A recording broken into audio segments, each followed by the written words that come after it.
Benar nggak sih? Apa? Agak putus-putus di tempat gua. Ulang lagi, ulang. Alkitab maupun Al-Quran itu semuanya Potek-potek suara lu, bro. tantangan manusia. Alkitab maupun potek-potek, Al-Quran. putus-putus di tempat gua. Ya jaringan aku di sini jelek kak di pedalaman soalnya. Ulang lagi. Al-Quran dan Alkitab itu kan semuanya tulisan tangan manusia. Benar nggak sih? Saya nggak ngikut, saya nggak ngurusin Al-Quran. Kitab saya aja, saya nggak ngurusin. Iya ya, anggap aja kita bahannya Alkitab aja ya. Takutnya kalau aku hanya Ya. mempertanyakan Alkitab aja kan takutnya nggak fair ya. Nah Emang fair, itu semuanya emang fair. Tunggu. Justru fair kalau kamu nanyanya tentang Alkitab aja di tempat saya. Nggak Oke. fair kalau saya bicarain Al-Quran karena itu bukan narasi agama saya gitu. Oke. Gini kak, itu kan ditulis oleh manusia, tangan-tangan manusia ya, bukan kedebuk dari langit yang jatuh terus Ya. Ditulis manusia atas perintah Allah. Nah, bagaimana kita bisa meyakinkan itu yang tertulis itu benar perkataan Tuhan atau perkataan Allah? Karena Dan setiap bukan dari tulisan itu, ya, karena setiap tulisan itu terjadi, makanya dituliskan. Itu peristiwa yang terjadi yang dituliskan. Alkitab itu peristiwa yang benar-benar terjadi. Oke. Di dalam Alkitab itu kan juga ada nubuatan kak ya. Nubuatan itu salah satu anggap aja kata bahasa kita sekarang prediksi, betul nggak sih? Bukan, nubuatan itu yang terjadi saat itu dan yang akan datang. Nah itulah yang akan datang itu kan anggap aja itu terjadi masih yang prediksi saat itu juga yang akan datang. Jadi ketika Musa membelah lautan, ya itu terjadi saat itu. Itu Musa membelah lautan itu juga nubuatan soalnya. Ya, terus yang terjadi yang akan datang nih misalkan, ada nggak kak di dalam Alkitab itu misalkan untuk kepastian mungkin dunia ini berakhir gitu? Semua yang ada di dalam nubuatan itu terjadi. Dan itu disaksikan. Nggak ada yang nggak terjadi. Maksudnya gimana? Angka pasti, contohnya kita ngomong dunia kiamat aja lah. Sekarang kan belum ada yang angka pastinya gitu. Dunia itu udah pernah kiamat di zamannya Nuh. Itu kan udah pasti terjadi. Oh iya, itu. Udah, semuanya di masa kita sekarang ini kiamat nggak kak? Pernah kiamat di zaman Nanti itu sudah terjadi dan nanti itu akan terjadi. Iya, itu akan terjadi. Cuma nggak ada angka pastinya ya untuk ke depan. Oke, kalau kamu bilang nggak ada angka pastinya, tiap hari itu ada kiamat. Iya, yang lagi putus cinta dunia ini. Ketika kamu mengakhiri hidupmu, itu kiamat. Itu kiamat bagi pribadimu. Ya betul. Ya udah, apa yang nggak terjadi? Semua udah terjadi. Ya itulah makanya aku bilang yang pengen aku tahu ya, mau dari agama manapun tuh dalam hitung-hitungan matematika itu kan ada hitungan pastinya ya, 1 tambah 1 ya 2 gitu. Jadi kalkulasi itulah yang pengen aku tahu dalam sebuah agama, maupun agama manapun aku tidak. Kamu waktu SD belajar agama dengan belajar matematika disatuin nggak? Nggak dipisah. Ya kamu kalau bilang menghitung kalkulasi 1 tambah 1, kamu temukan itu di mata pelajaran matematika, bukan di mata pelajaran agama. Nah ini kamu juga harus memilah-milah gitu. Makanya sampai sekarang saya belum mengimani agama manapun karena belum saya dapat rumusnya 1 tambah 1 jadi 2. Rumus apa? Sudah dapat lah rumusnya. 1 tambah 1 di matematika. Ya di matematika. Kalau di agama hidup dan mati ini kan kita baru hidup aja belum matinya. Kalau kamu bilang kamu di hidup ini belum matinya, kamu sudah mati. Ya itu. Kamu sekarang ini bahkan sekarang ini kamu sudah mati. Kamu nggak menyadari itu? Enggak. Mati itu artinya kamu terpisah dengan Allah. Sampai detik ini kamu itu terpisah dengan Allah. Buktinya adalah Allah itu kudus, kamu berdosa. Kamu nggak mungkin bersatu dengan Allah. Karena sampai detik ini kamu masih bikin dosa. Ini mungkin yang secara matematika kamu nggak sadari. Ya bisa jadi. Bukan bisa jadi, emang itu fakta. Itu fakta ketika kamu itu tidak bersatu dengan Allah, kamu itu sudah mati. Mati itu artinya gitu. kamu apa namanya?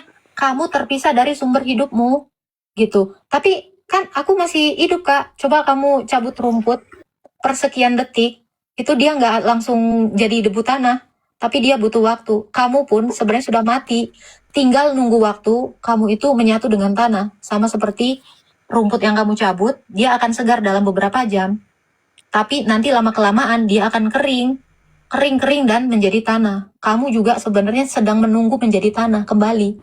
Karena itulah kodratmu. Ya Tuhan Yesus. Ya. Eh, dan satu lagi Kak, kita yang hidup di dunia ini kan dari lahir sampai kita mati. Apakah perhitungan dosa itu saat kita mungkin dari kecil nih kita sering nakal gitu sampai dewasa, atau udah saat menjelang mati ini kita menjadi orang baik misalkan, apakah Tuhan tetap menghitung dosa kita atau gimana? Dosa itu tidak dihitung. Dosa itu dijatuhkan punishment, penghukuman. Dosa tidak pernah dihitung. Tetapi setiap orang berdosa, imbalannya adalah mati. Makanya kenapa dosa itu imbalannya mati? Karena dosa itu sesuatu yang tidak kudus. Kalau kamu tidak kudus, ya kamu mati. Makanya Ya. kenapa Allah itu kudus? Karena dia tidak mengalami kematian. Sebab dia kekal. Oke. Makanya mungkin Nah, dari situ Kalau kamu Ya. ya, tadi kan kamu mau cari rumusan hidup ya, tentang hidup dalam agama gitu kan, rumusan matematika 1+1. Oke, saya tanya, kamu ada berapa? aku ada satu Kak, Mungkinkah kamu satu? satu-satunya kata mamaku anaknya yang kayak aku. Oke, saya setuju kalau kamu itu satu-satunya. Saya pun satu-satunya, yang modelan kayak kamu pasti cuma ada satu, enggak. Walaupun ada kembaran identik, itu tidak akan sama. Ya Bahkan betul. dari print fingernya juga akan berbeda. Semua masing-masing manusia itu satu-satu. Tapi kalau saya bilang gini, saya satukan. Ini bisa saya sebut satu nggak? Yang ini sama ini beda nggak sih? Coba kamu lihat. Beda? Bisa nggak kalau saya satukan gini, namanya satu? Enggak. Bendanya beda. Beda. Ya. Berarti ini secara definisi, secara logika, secara matematika, ini gimana? Ada 3 atau ada 1? Ada 3. Secara matematika ada 3 ya. Mm-mm. Karena ini berbeda dengan ini berbeda dengan ini. Ya. Tapi kalau saya gini kan, jadinya secara matematika satu himpunan. Ya bisa jadi satu rumpun. Bukan satu rumpun. Dalam matematika bukan rumpun, himpunan. Mm-mm. Pernah belajar matematika dong? Kamu kan tadi mau belajar matematika.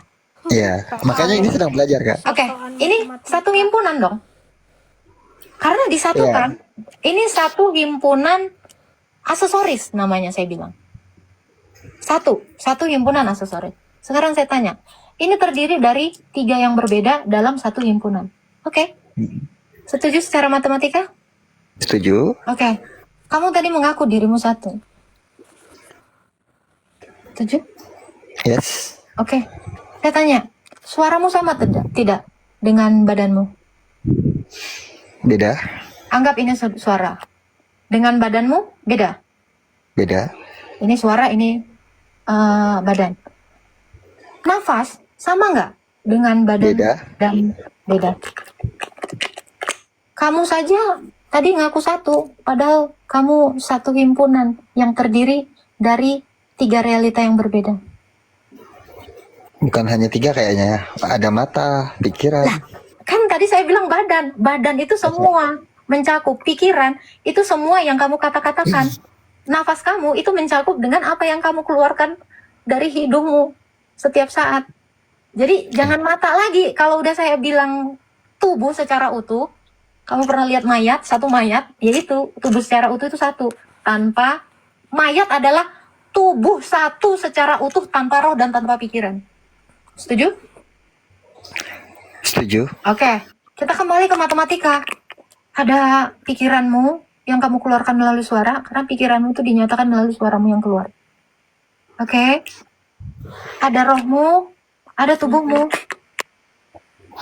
Ya. Kamu adalah 3 dalam 1.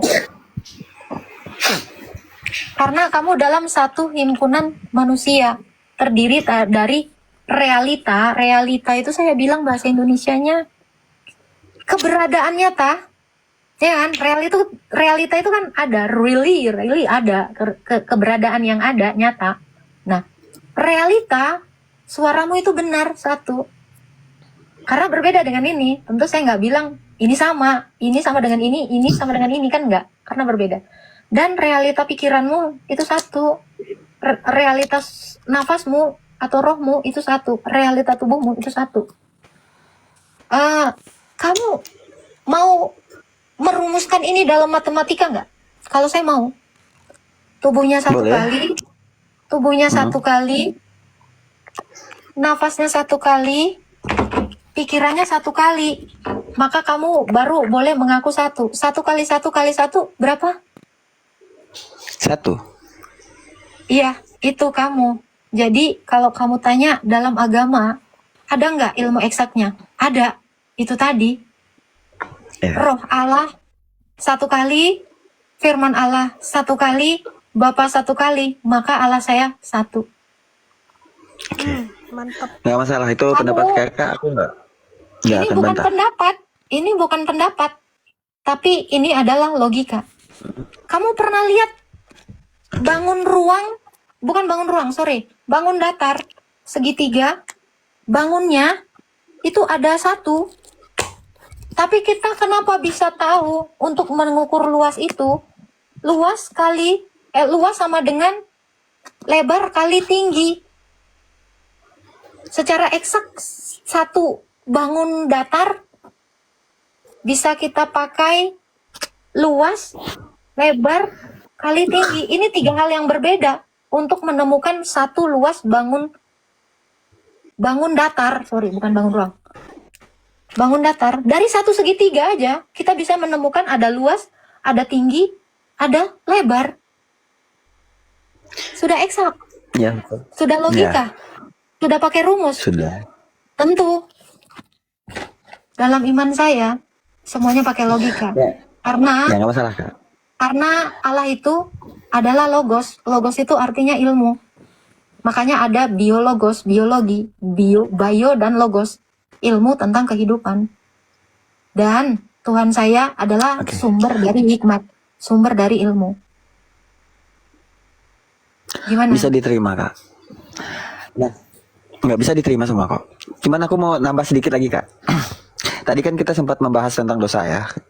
Kebetulan kalau orang kayak seperti saya ini, orang yang nggak percaya dosa, karena nggak percaya agama, jadi nggak percaya dosa juga.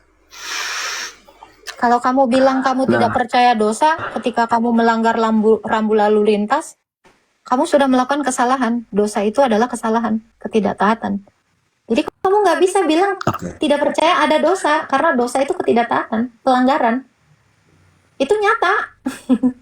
Walau kamu belum melihat Tuhan, tapi dosa itu nyata. Ketika kamu mencuri, ada punishment untuk kamu dosa, kamu melanggar. Sekalipun kamu tidak percaya Tuhan, tapi Tuhan dinyatakan dalam hukum manusia. Gimana kamu mau tidak mengakui dosa? Nggak masalah juga kak. Cuman gini, dosa itu siapa sih yang ciptakannya kak? Dosa bukan diciptakan. Dosa itu adalah perbuatan manusia melanggar hukum Tuhan. Itu dosa. Tuhan bisa nggak mencabut watak-watak orang yang jahat itu? Misalnya orang yang suka berbuat dosa itu dibuangin gitu loh. Bisa. Bisa ya. Bisa. Bahkan Tuhan sudah menghukum dosa dalam daging. Jadi seharusnya dosa udah nggak ada lagi dong. Dosa sudah tidak ada lagi. Bagaimana kamu mengatakan ketika ada pelanggar lalu lintas dihukum satu orang, maka pelanggar lampu lalu lintas nggak ada lagi? Gimana? Gimana caranya? Kamu melanggar traffic light, terus kamu dihukum, berarti nggak ada lagi pelanggar. Lu manusia masih banyak yang melanggar. Itu yang kamu tanyakan kan? Apa logikanya? Ayo, yang lebih seru. Kan Tuhan kan ibaratnya dia kan manusia ini kan ciptaan dia ya. Menurut keyakinan orang yang beragama, diciptakan oleh dia. Dosa juga, perbuatan baik juga Tuhan yang menciptakan, bukan? Kan Tuhan yang menciptakan akal dan pikiran manusia ya. Kalau kamu bilang menurut orang yang beragama, Apa tadi? Ulang. Menurut kepercayaan orang beragama, akal serta logika manusia ini kan diciptakan oleh Tuhan. Seperti omongan kakak tadi, pikiran disalurkan melalui suara. Lalu? Benar nggak sih? Lalu? Nah, kenapa harus Tuhan menciptakan akal-akal busuk untuk manusia gitu loh? Tuhan Kenapa nggak tidak diciptakan? Tuhan tidak pernah menciptakan akal busuk. Tuhan menciptakan kamu itu baik. Sebagaimana manusia begitu lahir, dia baik. Tidak ada manusianya sendiri karena punya akal, dia memberontak. Jadi Tuhan itu sejak semula menciptakan manusia itu baik. Cuman karena manusia itu dikasih perangkat akal, dikasih perangkat berpikir, hasrat, kemauan, atau kehendak, manusia itu sendiri yang melakukan dosa. Jadi bukan Tuhan yang memaksa kamu berbuat dosa. Kamu sendiri udah dikasih perangkat akal, tapi tidak gunakan dengan benar. Oh ya. Jadi kalau manusia berdosa itu salah siapa, Kak? Salah kamu. Salah aku ya. Ya iya, kalau kamu berdosa, ya itu salah kamu. Ya kali salah Tuhan. Tuhan saya nggak nyuruh kamu berdosa. Tuhan saya itu menciptakan kamu itu baik. Seperti bayi yang baru lahir itu baik. Terus tiba-tiba kamu jadi penjahat, udah besar, itu pilihanmu. Manusia itu memilih, kan udah dikasih perangkat kehendak tadi. Pikiran. Hasrat. Nah, itu. Betul. Terus lagi, Kak, ini nggak keberatan kan kalau aku Aku agak suka. lama? Aku suka menjawab pertanyaanmu. Oke. Nah, ini juga kembali sama agama. Kenapa harus banyak agama? Kenapa nggak satu aja? Satu agama itu yang diyakini benar gitu loh. Agama itu cuma satu, karena hukum Tuhan itu cuma satu. Ingat, ada malaikat yang diciptakan oleh Tuhan. Malaikatnya pengen menjadi Allah. Nah, malaikat yang diciptakan Allah ini pengen menjadi Allah, artinya dia udah jadi setan. Nah, setan ini yang menciptakan banyak agama ini. Sebenarnya sejak awal hukum Tuhan itu cuma satu, hukum Taurat. Jadi kalau ada agama-agama lain, yaitu dalam perspektif iman saya, agama-agama yang diciptakan, yang meniru-niru ini, itu adalah ciptaan setan, bukan ciptaan Tuhan saya. Tuhan menciptakan malaikat, malaikatnya jadi setan, dan setannya menciptakan agama baru itu. Bisa diterima. Cuman kalau kita ini kan masalah Tapi baru lama. aku tadi, bentar ya, aku tadi pengen kamu mengulang, tapi kamu nggak mengulang yang tadi waktu kamu bilang kan, semua Tuhan mengaku dia menciptakan manusia itu. Kamu ingat nggak tadi yang kamu bilang itu? Semua Ya, agama betul. mengaku Tuhannya menciptakan manusia. Pernah ingat tadi narasi tadi? Iya, Ada betul. tadi narasi gitu nggak? Terus ada. Kalau menurut kamu kan, dalam perspektif agama, semua Tuhan-Tuhan dari agama ini mengaku sebagai menciptakan manusia, betul kan? Tapi sebenarnya cuman ada satu Tuhan yang menciptakan manusia benar-benar, yang lainnya itu ngaku-ngaku. Nah, ini yang buat aku penasaran nih. Yang ngaku dengan yang tidak ngaku nih yang mana? Apakah kita menilainya dari yang lebih tua? Bukan yang ngaku dengan yang tidak ngaku. Saya nggak pernah menarasikan tidak ngaku gitu. Ada yang ngaku-ngaku Tuhan gitu loh. Ya. Ada yang beneran Tuhan. Oke. Nah, cara nilainya gimana, Kak?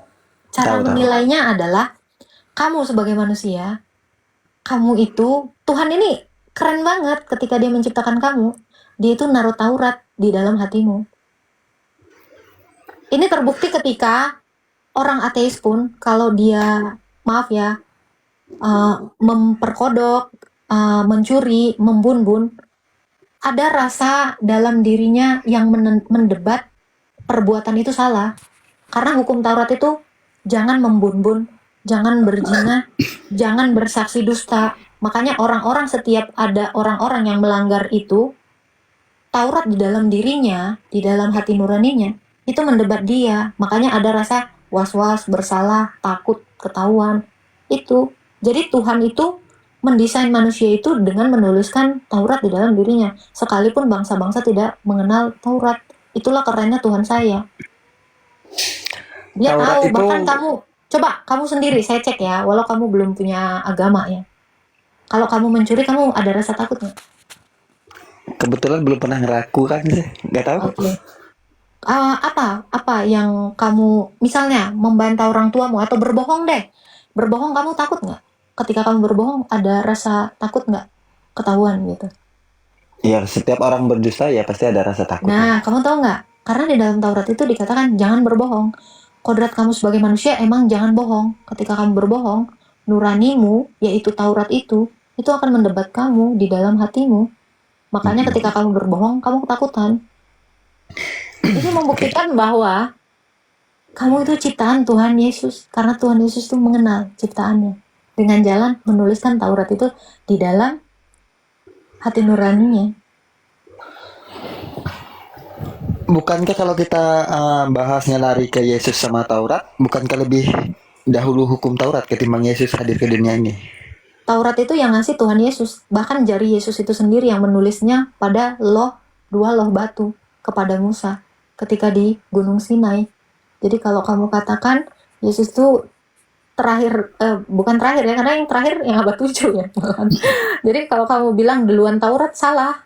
Karena Yesus itu sudah dikenal Abraham, Yesus itu sudah dikenal Adam, Yesus itu sudah ada dalam kekekalan sebelum dia menjelma menjadi manusia.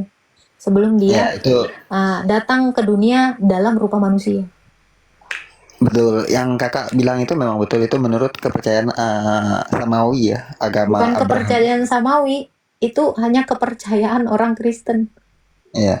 Sedangkan untuk Taurat itu kan tidak dipercaya oleh Hindu maupun Buddha kan. Itu tidak terdapat kayaknya.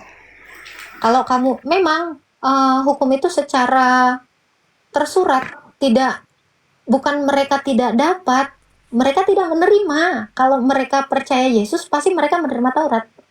Tapi sekalipun secara tersurat mereka tidak menerima, bukan tidak dikasih ya, tidak menerima karena mereka tidak beriman kepada Yesus kan. Sekalipun mereka tidak menerima Taurat itu secara tersurat, paham ya bahasa Indonesia? Tapi ada Paham. Taurat di dalam hati mereka. Makanya orang Hindu sekalipun, orang Buddha sekalipun, dia tidak akan mau mencuri dalam ajarannya pun. Kenapa? Karena walaupun dalam Buddha itu tidak punya Tuhan. Buddha itu adalah pengendalian diri terhadap dirinya untuk melawan segala tekanan duniawi. Itu Buddha. Ya. Makanya kenapa ada di dalam imannya orang Buddha pun ya bahwa mencuri itu karmanya ada. Berbohong itu karmanya ada, membun-bun itu ada karmanya. Kenapa? Karena tanpa dia sadari, dia itu lagi mengungkapkan Taurat itu dengan membuat hukumnya sendiri gitu. Dia tidak menerima tersurat, tetapi dia membuat itu menjadi tersurat oleh dorongan hati nuraninya, oleh dorongan Taurat yang ada di dalam dirinya. Oke kak. Ini terakhir kak, mumpung mata masih agak melek dikit. Boleh? Kalau kita ngebahasnya ke Yesus, Yesus ini kan Tuhan menurut orang Kristen dan kepercayaan orang Kristen yang berasal dari bangsa Yahudi ya. Benar gak sih? Iya, bahkan dia Tuhan segala bangsa. Ya, menurut itu kan kembali lagi itu menurut kepercayaan orang Kristen kata Enggak, kakak tadi. faktanya dia Tuhan segala bangsa. Makanya bangsa di luar negeri sana Tuhannya Yesus. Contoh, bangsa Inggris sana Tuhannya Yesus. Segala bangsa itu bertuhankan Yesus. Di Indonesia Cuma aja Tuhannya Yesus. Yahudi sendiri malah nggak mengakui itu gimana kak? Ada Padahal di itu bangsa. orang Israel itu menuhankan Yesus. Kalau kamu bilang Yahudi sendiri tidak mengakui, Matius, Markus, Lukas, Yohanes semua murid Yesus itu Yahudi. Paulus orang Yahudi. Gimana kamu mengatakan orang Yahudi tidak percaya? Orang Yahudi itu duluan lebih banyak mengimani Tuhan Yesus dan mereka pergi ke segala bangsa. Mereka tidak menetap di Palestina sana. Itu dia. Ini sama dengan omongan kakak tadi. Ini aku balikkan sedikit ya. Kata kakak kalau satu yang melanggar nggak mungkin berarti pelanggaran lalu lintas itu hilang. Berarti kalau segelintir orang Yahudi percaya bukan berarti semua orang Yahudi percaya kan begitu ya? Kan tadi Benar saya nggak? bilang segala bangsa menuhankan dia. Adakah bangsa Ya. yang tidak menuhankan dia? Nggak ada. Semua bangsa menuhankan dia. Orang Israel sendiri itu menuhankan dia. Makanya ada orang Kristen di Israel sana, walau minim. Kan gitu. Ya itu justru itu makanya aku bilang berarti kan bukan keseluruhan Yahudi gitu loh. Keseluruhan orang Yahudi asli itu semuanya Kristen dan mereka pergi ke segala bangsa, tidak menetap di sana. Kamu kalau lihat di Israel sana, orang Yahudi asli itu bisa dihitung dengan jari. Kenapa? Yahudi aslinya itu udah lari ke semua bangsa.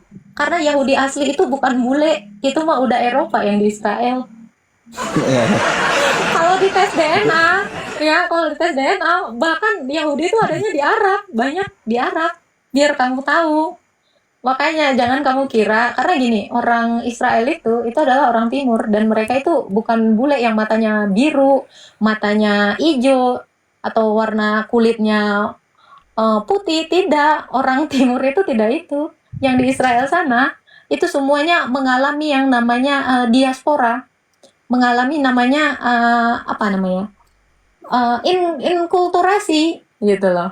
Dan mereka itu kayak blasteran gitu. Itu semuanya blasteran. Kamu nggak tahu itu. Kalau kamu juga ya ke Indonesia, kamu bicara tentang orang Indonesia. Emang kamu tahu suku asli orang Indonesia apa? Kalau kamu ke Nggak tahu. Amerika, emang kamu tahu suku asli orang Amerika apa? Ah, itu kan kita belajar tentang itu. Contoh Amerika, orang Amerika suku aslinya itu adalah Indian. Tapi kamu lihat di Amerika, orang apa yang ada? Gitu. Jadi kamu tuh kalau kita mau berlogika kan kita harusnya buka wawasan ke pengetahuan umum seperti itu. ya, Oke, ada benar. lagi. Udah cukup Kak, mungkin lain waktu kita berbincang-bincang kembali. Terima kasih untuk pertanyaan kritisnya. Tuhan memberkati. Oke, senang berkenalan sama Mbak. Thank you. Sama, thank you. Nah gitu. Jadi kalau kita mau membuka diri, keren kayak abang tadi. Makanya aku pertahankan dia karena aku suka. Untuk yang bilang di bawah turun-turun, aku suka diskusi kayak gini. Karena lebih logis dan lebih masuk akal. Biar kamu tuh nggak, apa ya, kayak iman, siapa sih musuhnya si Tuan Crab yang kecil itu? Biar kamu nggak kayak si Plankton, dipasangin helm, ngikutin apa yang si Plankton mau gitu loh. aku nonton SpongeBob itu suka gitu, dan aku tuh ngelihat banyak orang yang hidup itu karena terdoktrin itu. Nah, aku mau kamu tuh happy, bebas seperti Patrick Star, jangan kayak Plankton. Jadi kamu memilih gitu loh. Walau kadang-kadang ya si Patrick Star itu pernah jahat gitu, tapi gue pengennya lu kayak si Patrick Star, sekali aja jahatnya, jangan kayak si Plankton tiap hari jahat terus.